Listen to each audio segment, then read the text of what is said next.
السلام علیکم ورحمۃ اللہ وبرکاتہ۔ ارشاد باری تعالیٰ ہے، اے میرے رب جو بھی بھلائی تو میری طرف نازل کرے بے شک میں اس کا محتاج ہوں۔ موسیٰ علیہ السلام جب مدین پہنچے تو اس کے کنویں یا چشمے پر بیٹھ گئے۔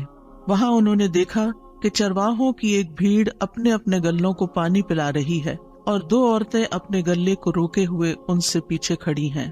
قرآن مجید میں اللہ سبحانہ وتعالیٰ سورۃ القصص میں اس واقعے کو بیان کرتے ہوئے فرماتے ہیں، وَلَمَّا تَوَجَّهَ تِلْقَاءَ مَدْيَنَ قَالَ عَسَى رَبِّي أَن يَهْدِيَنِي سَوَاءَ السَّبِيلِ وَلَمَّا وَرَدَ مَاءَ مَدْيَنَ وَجَدَ عَلَيْهِ أُمَّةً مِّنَ النَّاسِ يَسْقُونَ وَوَجَدَ مِن دُونِهِمُ امْرَأَتَيْنِ تَذُودَانِ قال ما خطبكما قالتا لا نسقي حتى يصدر الرعاء وأبونا شيخ كبير فسقى لهما ثم تولى إلى الظل فقال رب إني لما أنزلت إلي من خير فقير۔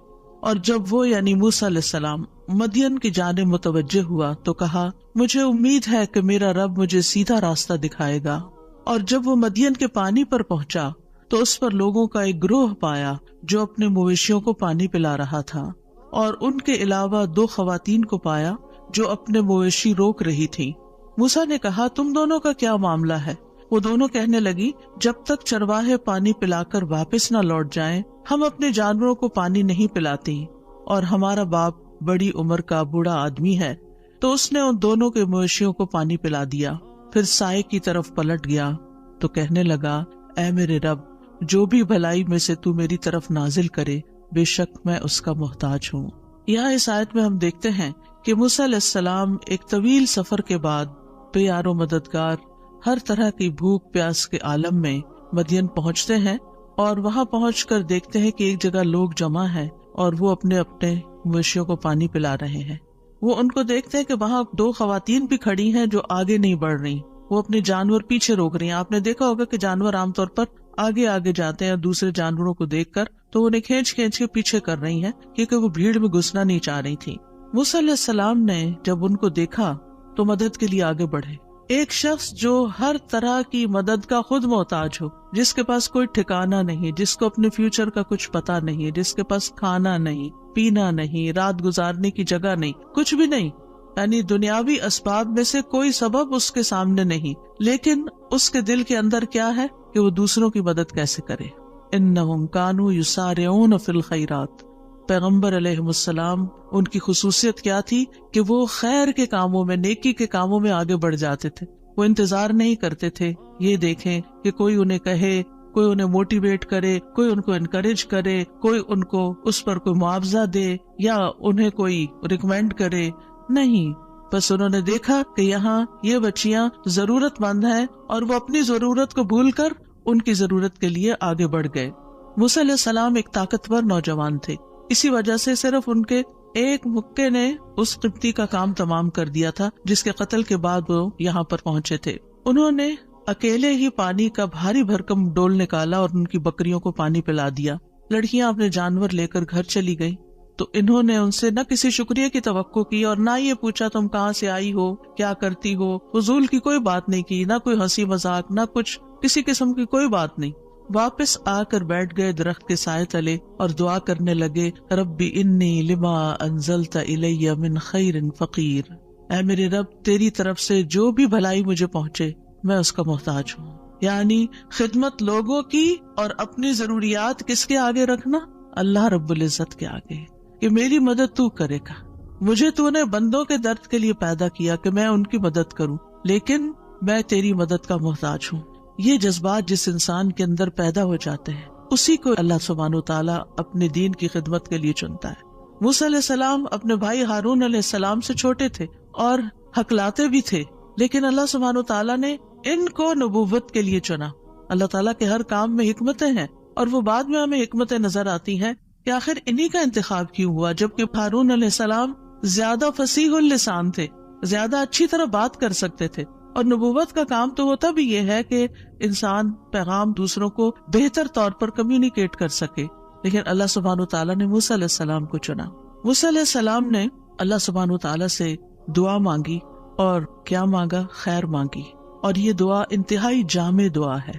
جس میں دنیا اور آخرت کی کوئی ایسی بھلائی نہیں جو اس میں آ نہ گئی.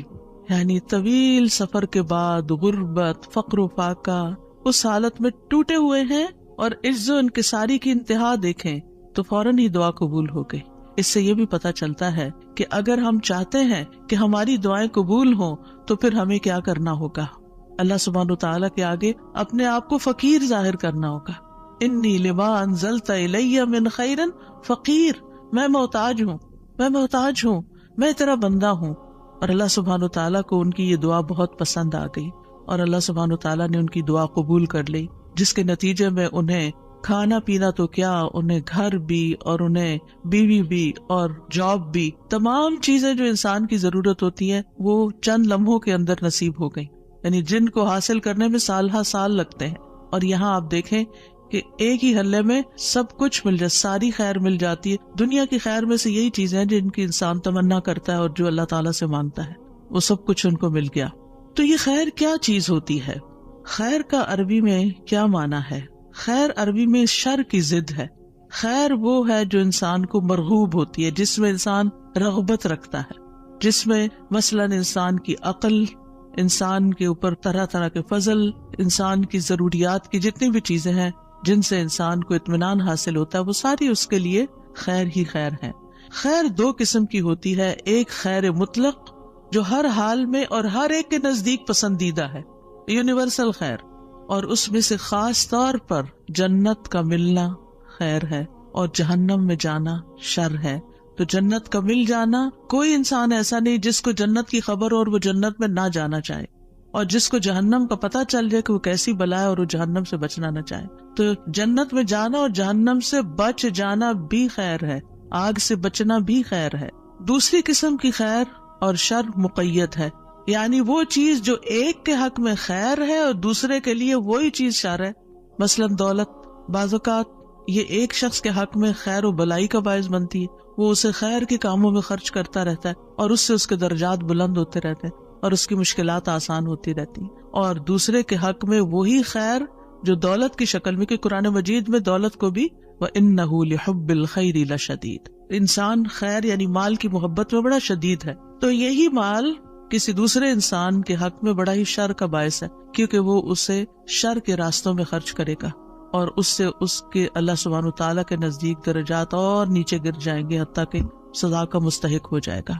انسان اپنی فطرت کے لحاظ سے خیر کو پسند کرتا ہے، وَإِنَّهُ لِحُبِّ الْخَيْرِ لَشَدِيدٌ، اور صرف پسند نہیں کرتا بلکہ حب شدید کا شکار ہوتا ہے، یعنی بہت زیادہ پسند کرتا ہے. سورۃ فصلت میں آتا ہے لا يسأم الانسان من دعاء الخیر وإن مسه الشر فیئوس قنوط، انسان خیر کی دعا مانگنے سے تھکتا نہیں، اور اگر اسے کوئی تکلیف پہنچ جائے تو نہایت مایوس اور بہت نا امید ہو جاتا ہے، ڈپریسڈ ہو جاتا ہے. لیکن یہ یاد رکھیے کہ دینے والا خیر کا تو صرف اللہ ہی ہے، کیونکہ سارے خزانوں کا مالک وہی ہے. قل اللہم مالک الملک تؤتی الملک من تشاء وتنزع الملک ممن تشاء وتعز من تشاء وتذل من تشاء بیدک الخیر انک علی کل شیء قدیر. کہہ دیجئے اے اللہ بادشاہی کے مالک، تو جسے چاہتا ہے بادشاہی عطا کرتا ہے اور جس سے چاہتا ہے چھین لیتا ہے، اور جسے چاہتا ہے عزت دیتا ہے اور جسے چاہتا ہے ذلیل کرتا ہے. تیرے ہی ہاتھ میں ہر طرح کی خیر ہے، بے شک تو ہر چیز پر پوری طرح قادر ہے. بیدک الخیر، تو خیر کا مالک صرف اور صرف اللہ ہے. اس لیے خیر کا سوال اللہ سے ہی کرنا چاہیے، ہر طرح کی خیر اللہ ہی سے مانگنی چاہیے. سارے کا سارا فضل بھی اللہ کے ہاتھ میں ہے. قل ان الفضل بید اللہ یؤتیہ من یشاء واللہ واسع علیم. کہہ دیجئے بے شک فضل اللہ ہی کے ہاتھ میں ہے، وہ جسے چاہتا ہے عطا کرتا ہے، اور اللہ وسعت والا، خوب علم والا ہے. یعنی اس کو پتا ہے کہ کس کو کیا چیز دینی چاہیے. اس کے پاس تو فضل کی کوئی انتہائی نہیں، خیر کی انتہائی نہیں، لیکن فیصلہ وہ کرتا ہے کہ کس کو کیا دینا ہے، کتنا دینا ہے، کب دینا ہے، اور کس سے کیا روک لینا ہے. تو اصل خیر دنیا میں نہیں ہے، اصل خیر آخرت میں ہے، اور وہ جنت کی شکل میں ہے. دنیا میں تو صرف جھلکیاں ہیں، چند تھوڑے بہت آرام کی چیزیں، انسان کی پسندیدہ چیزیں، ابن عباس کہتے ہیں رسول اللہ صلی اللہ علیہ وسلم نے عرفات میں خطبہ دیا، پھر جب آپ نے کہا لبیک اللہم لبیک تو اس کے بعد فرمایا انما الخیر خیر الآخرہ، بے شک خیر تو صرف آخرت کی خیر ہے، یعنی اصل خیر تو آخرت کی خیر ہے، اور وہ ہے جنت کا ملنا اور جہنم سے بچ جانا، کیونکہ فمن زحزح عن النار وادخل الجنۃ فقد فاز، جو آگ سے بچا لیا گیا اور جنت میں داخل کر دیا گیا یقیناً وہ کامیاب ہو گیا۔ تو اس خیر کو حاصل کرنے کے لیے کچھ اسباب ہیں، ان کا اختیار کرنا بھی ضروری ہے، یعنی اللہ سبحانہ تعالیٰ کے ہاں جو خیر ہے اس کو پانے کے لیے کچھ کام کرنے ہوں گے، اس کی کچھ شرائط ہیں، ان میں سب سے پہلے ایمان اور تقوی اختیار کرنا۔ اللہ تعالیٰ کا فرمان ہے، وعدہ ہے وَلَوْ أَنَّ أَهْلَ الْقُرَىٰ آمَنُوا وَاتَّقَوْا لَفَتَحْنَا عَلَيْهِمْ بَرَكَاتٍ مِّنَ السَّمَاءِ وَالْأَرْضِ وَلَٰكِن كَذَّبُوا فَأَخَذْنَاهُمْ بِمَا كَانُوا يَكْسِبُونَ، اور اگر واقعی بستیوں والے ایمان لے آتے اور بچ کر چلتے، تقوی اختیار کرتے، تو ہم ضرور ان پر آسمان اور زمین سے بہت سی برکتوں کے دروازے کھول دیتے، ہم ان پہ برکتیں عام کر دیتے، لیکن انہوں نے ہی جھٹلا دیا تو ہم نے انہیں اس کی وجہ سے پکڑ لیا جو وہ کمایا کرتے تھے۔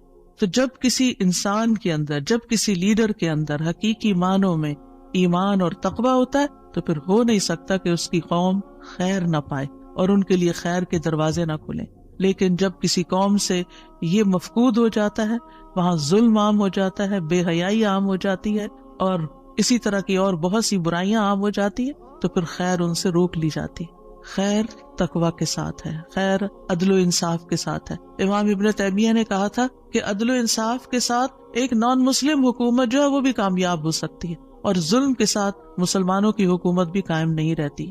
دوسری چیز ہے فرائض کی ادائیگی کرنا۔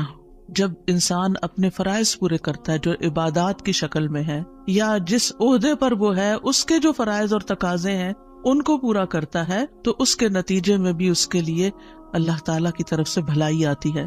سورۃ نور میں آتا ہے رجال لا تلہیہم تجارۃ ولا بیع عن ذکر اللہ واقام الصلاۃ وایتاء الزکاۃ یخافون یوما تتقلب فیہ القلوب والابصار لیجزیہم اللہ احسن ما عملوا ویزیدہم من فضلہ واللہ یرزق من یشاء بغیر حساب۔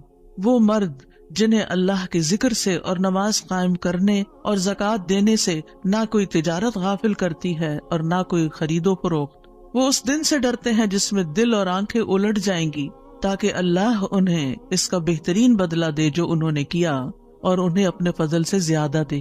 یعنی جب کوئی شخص، خاص طور پر مردوں کی بات ہو رہی ہے یہاں پر، کیونکہ جب وہ اپنے جاب پر یا بزنس پر ہوتے ہیں تو پھر ان کو یہ ہوتا ہے کہ اور کما لیں اور نمازوں میں بھی دیر اور اپنے فرائض میں بھی دیر، تو یہاں پر شرط لگا دی گئی کہ اللہ کا ذکر، اس میں غفلت نہیں، نماز قائم کرنے میں اور زکوٰۃ دینے میں نہ کوئی تجارت روکتی ہے نہ کوئی خرید و فروخت، کوئی شغل کوئی بزنس ان کو اس سے دور نہیں کرتا۔ تو پھر اللہ سبحانہ وتعالیٰ صرف ان کے اچھے اعمال کا بدلہ ہی نہیں دیتا، بلکہ وَيَزِيدُهُم مِّن فَضْلِهِ، اپنے فضل سے زیادہ بھی دیتا ہے۔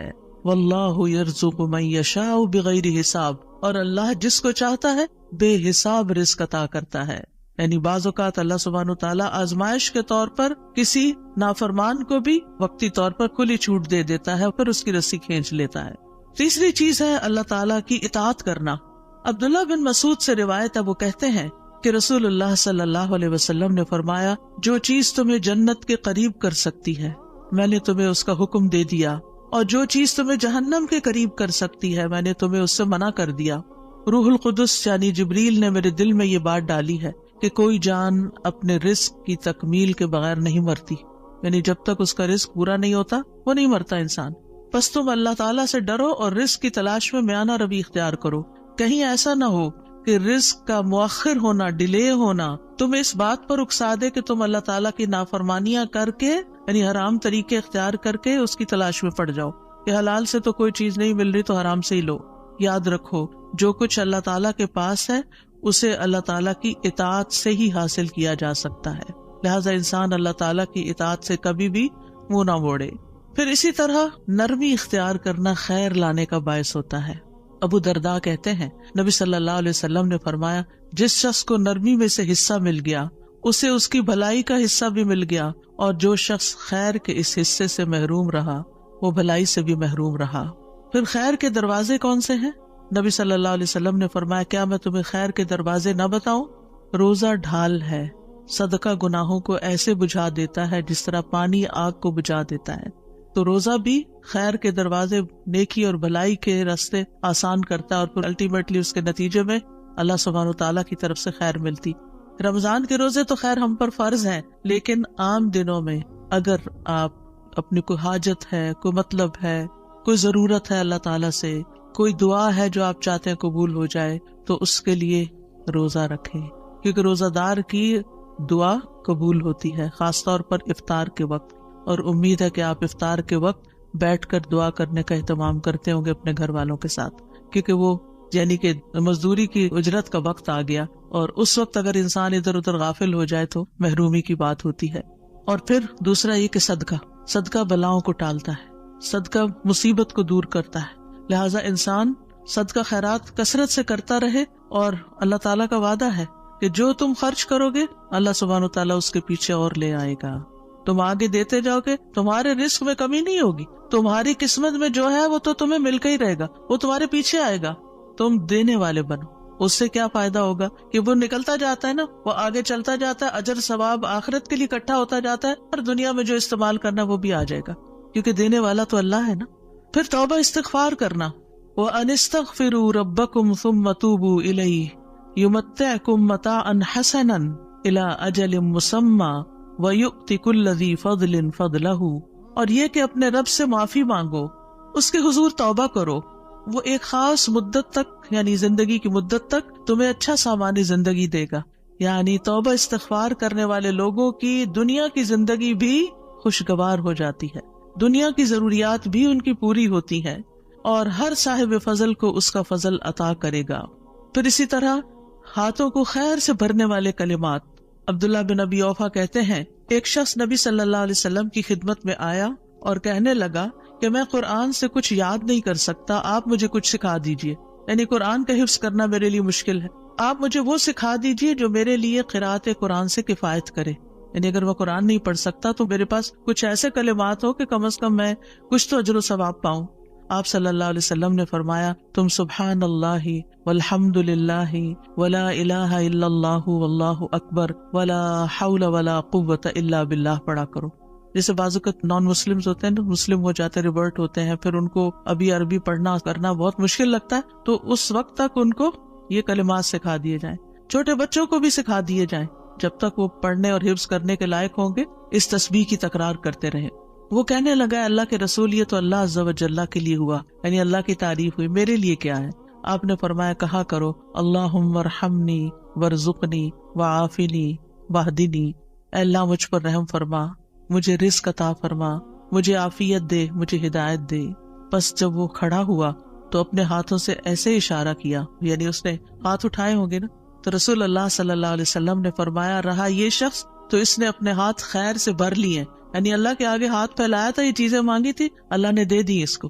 تو پہلے بھی بات ہو چکی ہے کہ اللہ تعالیٰ کی حمد و ثنا کے بعد جو دعا کی جائے وہ دعا قبول ہوتی ہے، لہٰذا یہ ذکر کر کے پھر انسان یہ دعا بھی اپنی پڑھ لے۔ رات کے وقت جب انسان کی آنکھ کھلتی ہے تو اس وقت بھی یہ لا الہ الا اللہ وحدہ لا شریک لہ آخر تک پڑھ کے پھر اللہم اغفر لی یا کوئی بھی دعا کرتا ہے تو دعا قبول ہوتی ہے۔ تو اس سے پتہ یہ چلتا ہے کہ جب بھی آپ دعا کرنے لگیں تو پہلے اللہ تعالیٰ کی تسبیح یا درود شریف ان چیزوں کا اہتمام کر لیں تو قبولیت کے چانسز بڑھ جاتے ہیں۔ جہاں کچھ کام خیر میں اضافے کا باعث بنتے ہیں، وہاں کچھ چیزیں خیر سے محروم کرنے کا بھی باعث بنتی ہیں، جن میں اول درجے میں گناہ اور نافرمانی کے کام۔ عبداللہ بن عمر کہتے ہیں کہ رسول اللہ صلی اللہ علیہ وسلم متوجہ ہوئے اور فرمایا، اے مہاجرین کے گروہ، 5 آزمائشیں ہیں جن میں تم مبتلا ہوگے، اور میں اس بات سے اللہ کی پناہ چاہتا ہوں کہ تم ان کو پاؤ۔ نمبر 1، جب کسی قوم میں بدکاری عام ہو جاتی ہے اور وہ اعلانیہ اس کا ارتکاب کرتے ہیں تو ان میں طاعون اور مختلف بیماریاں جو ان کے اسلاف میں نہیں تھی پھیل جاتی ہیں، یعنی زنا کے نتیجے میں جس قوم میں یہ برائی عام ہو جاتی ہے تو پھر ان میں نئی نئی بیماریاں پھوٹ پڑتی ہیں۔ نمبر 2، جب وہ ناپ تول میں کمی کرتے ہیں تو انہیں قحط سالیاں، سخت تکلیفیں اور بادشاہوں کے ظلم دبوچ لیتے ہیں۔ نمبر 3، جب لوگ اپنے مال سے زکوٰۃ ادا کرنے سے رک جاتے ہیں تو آسمان سے بارش کا نزول بند ہو جاتا ہے، اگر چوپائے نہ ہوتے تو ان پر بارش نازل نہ ہوتی۔ نمبر 4، جب لوگ اللہ اور اس کے رسول کا عہد و پیمان توڑ دیتے ہیں تو اللہ ان پر دوسری قوموں میں سے دشمن مسلط کر دیتا ہے۔ یعنی جب قوم اجتماعی طور پر اللہ سے کوئی وعدہ کرتی ہے، جیسے پاکستان بناتے ہوئے لوگوں نے کہا تھا کہ پاکستان کا مطلب کیا، لا الہ الا اللہ، وہ تو رہ گیا پیچھے، اور کبھی نئے پاکستان کا نعرہ لگا اور کبھی کسی اور پاکستان کا، تو جو اصل مقصد تھا وہ کہاں گیا؟ توحید کی بجائے شرک عام ہونے لگا۔ تو یہ قوم جب اپنا وعدہ توڑ دیتی ہے تو پھر اللہ تعالیٰ اور قوموں کو ان پہ مسلط کر دے، وہ پھر اپنے فیصلے خود نہیں کرتی، دوسری قومیں ان کے فیصلے کرتی ہیں۔ نمبر 5، جب مسلمانوں کے حکمران اللہ کی کتاب کے مطابق فیصلہ نہیں کرتے اور اس کے نازل کردہ قوانین کو ترجیح نہیں دیتے تو اللہ تعالیٰ ان کو آپس میں لڑا دیتا ہے۔ یعنی جس قوم کے اندر اللہ کی کتاب کے مطابق فیصلہ نہیں ہوتا اور اللہ کے قانون کے مطابق فیصلہ نہیں ہوتا، یعنی مسلمان حکمران اس کو ترجیح نہیں دیتے اور چیزوں کو ترجیح دیتے ہیں، تو پھر ان کی آپس کی لڑائیاں شروع ہو جاتی ہیں، یعنی آپس میں ہی پھوٹ پڑ جاتی ہے۔ تو اس لیے ان برائیوں اور ان گناہوں سے بھی بچنا چاہیے جن کے اثرات دنیا میں بھی انسان پر آتے ہیں اور انسان سفر کرتے ہیں۔ حسن بصری کہتے ہیں، اللہ کی قسم بادل میں تمہارے لیے رزق ہے، لیکن تم اپنی غلطیوں اور اعمال کی وجہ سے اس سے محروم کر دیے جاتے ہو۔ وَفِي السَّمَاءِ رِزْقُكُمْ وَمَا تُوعَدُونَ، آسمان میں، آسمان سے مرادیاں بادل ہیں اور اس سے اوپر بھی ظاہر اللہ کے فیصلے ہیں، تو یہ رزق ہے تمہارے لیے، لیکن تم تک کیوں نہیں پہنچتا؟ کیونکہ تمہارے گناہوں نے آگے آڑ بنا لی۔ تو اس لیے استغفار جب انسان کرتا ہے، گناہوں سے توبہ کرتا ہے، تو اللہ سبحانہ وتعالیٰ وہ رکاوٹیں دور کر دیتا ہے اور رزق کی بارش ہونے لگتی ہے۔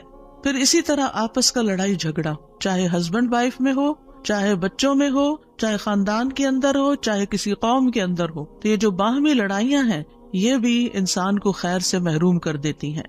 نبی صلی اللہ علیہ وسلم لیلۃ القدر کی خبر دینے کے لیے تشریف لائے کہ دو مسلمان آپس میں جھگڑنے لگے۔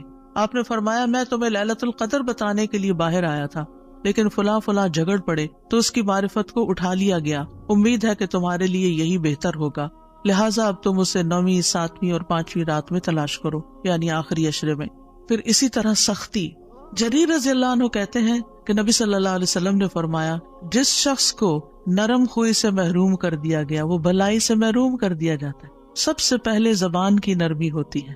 آپ دیکھیں کہ بعض اوقات ہسبینڈ وائف کی لڑائی میں ایک خاموش ہے، ایک آہستہ بات کر رہا ہے، ایک تحمل سے بات کر رہا ہے، اور دوسرا انتہائی بدتمیزی اور بد اخلاقی سے بات کر رہا ہے اور کرتا ہی چلا جا رہا ہے، انتہائی ڈس ریسپیکٹفل۔ اب آپ خود سوچئے کس کو شر پہنچے گا؟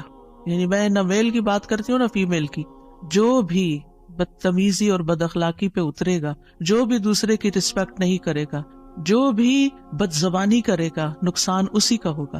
سب سے پہلے تو یہ کہ ان پیار کے رشتوں میں آپ دیکھیں، ہسبینڈ وائف کا رشتہ ایک پیار کا رشتہ ہوتا ہے۔ جب آپ اپنے پیارے رشتے میں بدتمیزی کرنے لگتے ہیں تو کیا آپ پیار حاصل کر سکتے ہیں؟ کیا آپ خیر پا سکتے ہیں؟ دو دوست ہوں، اگر ایک دوست دوسرے پہ چڑھائی کرتا، ہر بات پہ لڑائی، تو وہ کب تک آپ کو برداشت کرے گا؟ وہ آپ کو چھوڑ دے گا۔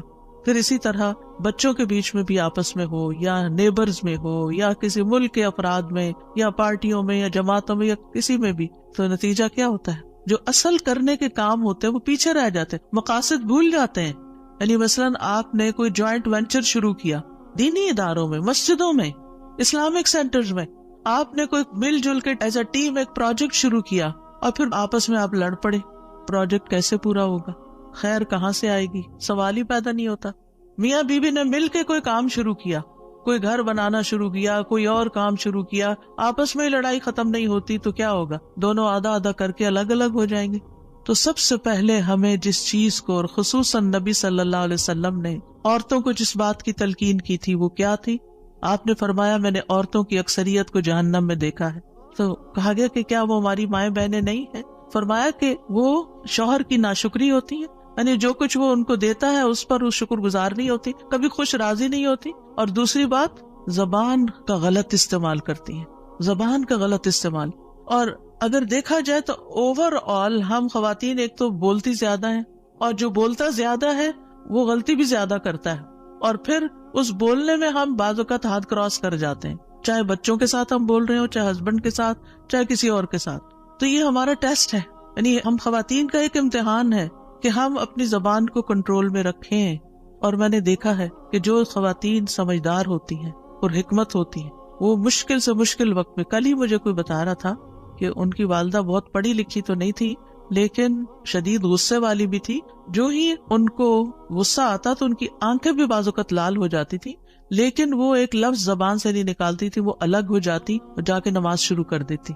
وَاسْتَعِینُوا بِالصَّبْرِ وَالصَّلَاةِ، اللہ سے مدد مانگنا مشکل ترین حالات میں، کیونکہ آپ جتنا بولتے جاتے ہیں نا اتنا اپنی عزت کو لوز کرتے جاتے ہیں، اپنے مقام سے یوں سمجھے کہ نیچے کو گرنا شروع ہو گئے، انسانوں کی نگاہ میں بھی اور اللہ کی نگاہ میں بھی.